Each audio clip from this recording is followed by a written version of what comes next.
పవిత్ర పుణ్యక్షేత్రమైన తిరుపతి నగరం ప్రతి శనివారం తెల్లవారుజామున భక్తి పారవస్యంలో మునిగిపోతోంది. కలియుగ ప్రత్యక్ష దైవం శ్రీ వెంకటేశ్వర స్వామివారి కృపా కటాక్షాలు నగర ప్రజలందరిపై ఉండాలని ఆకాంక్షిస్తూ భజన మండలి ఆధ్వర్యంలో ప్రతి శనివారం నగర సంకీర్తన నిర్వహిస్తున్నారు. శనివారం బ్రహ్మముహూర్తంలోని భక్తులు సంప్రదాయ వస్త్రధారణలో నుదుట గోవింద నామాలతో గోవిందరాజస్వామి ఆలయం ఎదురుగా ఉన్న ఆంజనేయ స్వామి ఆలయం వద్దకు చేరుకున్నారు. మేళతాళాలు, మంగళ వాయిద్యాల నడుమ శ్రీహరి నామస్మరణతో నగర సంకీర్తన ప్రారంభమై 4 మాడవీధుల్లో కొనసాగింది. గోవింద గోవింద నామస్మరణతో తిరుపతి వీధులు మారుమొగ్గ చిన్నారుల నుంచి వృద్ధుల వరకు భక్తులు ఉత్సాహంగా పాల్గొన్నారు. ప్రతి ఇంటిలో భక్తిభావం వెల్లివిరియాలనే సంకల్పంతో నిర్వహిస్తున్న ఈ నగర సంకీర్తన భక్తి, సేవ, ఐక్యతకు ప్రతీకగా నిలుస్తోందని నిర్వాహకులు తెలిపారు. సంకీర్తన అనంతరం భక్తులకు అన్నప్రసాదం పంపిణీ చేశారు. ఈ సందర్భంగా భజన మండలి సభ్యులు గుండాల గోపీనాథ్ రెడ్డి మాట్లాడుతూ నగర ప్రజలు పెద్ద సంఖ్యలో నగర సంకీర్తనలో పాల్గొని పునీతులు కావాలని పిలుపునిచ్చారు. ప్రతి శనివారం ఉదయం 5 గంటలకు గోవిందరాజస్వామి ఆలయం ఎదురుగా ఉన్న ఆంజనేయ స్వామి ఆలయం వద్ద నుంచి నగర సంకీర్తన ప్రారంభమవుతుందని, 4 మాడవీధుల్లో జరిగే ఈ ఆధ్యాత్మిక కార్యక్రమంలో ప్రజలు భాగస్వాములు కావాలని కోరారు. ఈ కార్యక్రమంలో ప్రముఖ ప్రవచనకర్త చంద్రమౌళి, మునెప్పగారి మున్నాథరెడ్డి, పి కృష్ణంరాజు, వాసుదేవరెడ్డి, అన్నూరు మునరత్నమాచారి, పురుషోత్తం యాదవ్, రాజేంద్రన్, తొండమనాడు సుబ్రహ్మణ్యం రెడ్డి, మిట్టపల్లి బ్రహ్మానందం, అరుణమ్మ, చెయ్యమ్మ, విజయకుమారి, అమరావతి, పావని, ఉషశ్రీ, సుశీల, రేవతి, ఉమా, పద్మ, వై పద్మావతి, సిద్ధమ్మ, ధనమ్మ, కల్పన, నాగరాజమ్మ, పద్మావతి, కళ్యాణి, సుశీలమ్మ, నాగరాజరెడ్డి, అత్తూరు నాగేశ్వరరెడ్డి తదితరులు పాల్గొన్నారు. నమో వెంకటేశాయ.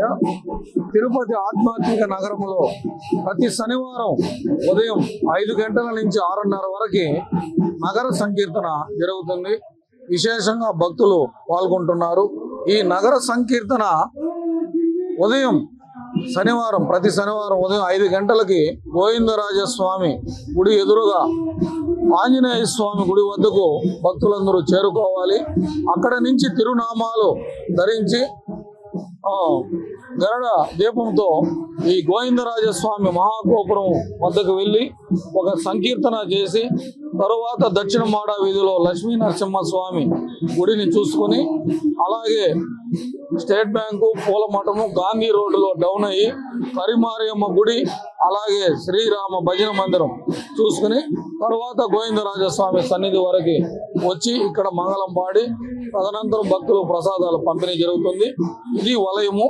ప్రతి ఒక్కరూ వచ్చి ఈ శనివారం గోవిందరాజస్వామి గుడి దగ్గరకు వచ్చి నగర సంకీర్తనలో పాల్గొంటే మనకందరికీ గోవిందరాజస్వామి ఆశీస్సులు, అలాగే వెంకటేశ్వర స్వామి ఆశీస్సులు మనకు మెండుగా ఉంటాయి. ప్రతి ఒక్కరూ వచ్చి శనివారం నగర సంకీర్తనలో పాల్గొంటే మనం తిరుపతిలో నివసించిన దానికి ఈ శనివారం వెంకటేశ్వర స్వామికి ప్రీతిపరమైన రోజు. ప్రతి ఒక్కరూ రండి, ఈ నగర సంకీర్తనలో పాల్గొనండి. ప్రతి శనివారం ఉంటుంది. ఇప్పటికీ 2 సంవత్సరాల 7 నెలలుగా జరుగుతూ ఉంది. అందరూ వచ్చి ఈ కార్యక్రమంలో పాల్గొని దైవ అనుగ్రహం పొందాలని కోరుకుంటూ ఓం నమో వెంకటేశాయ. ఓం నమో వెంకటేశాయ. దేవదేవుడైన శ్రీమన్నారాయణుడు తిరుమల సప్తగిరులలో వెలసినటువంటి శ్రీ వెంకటేశ్వర స్వామి రూపంగా వెలిశాడు.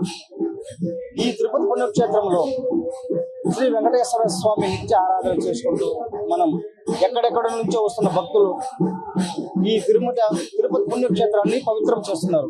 అదేవిధంగా మనం తిరుపతిలో నివసించడం మన పూర్వజన్మ సుకృతం.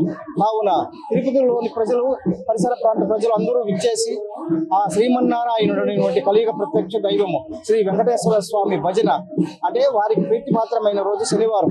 కావున శనివారం ఉదయం 5 గంటలకే అందరూ శుచి అయి వారి దుస్తులు ధరించి మన తిరుపతి గోవిందరాజస్వామి ఎదురుగా ఉన్నటువంటి ఆంజనేయ స్వామి గుడి దగ్గరకు వచ్చేసి అందరూ భజనలో పాల్గొని పునీతులు అవ్వాలని, ఆ దేవదేవునికి కృపకు పాత్రలు కావాలని, భగవంతునికి భక్తునికి మధ్య భజనే ఒక మార్గము కాబట్టి అందరూ దేవుని భజించి ధరించి వారి జన్మలు పునీతం చేసుకోవాల్సినదిగా కోరుకుంటూ ఓం నమో వెంకటేశాయ.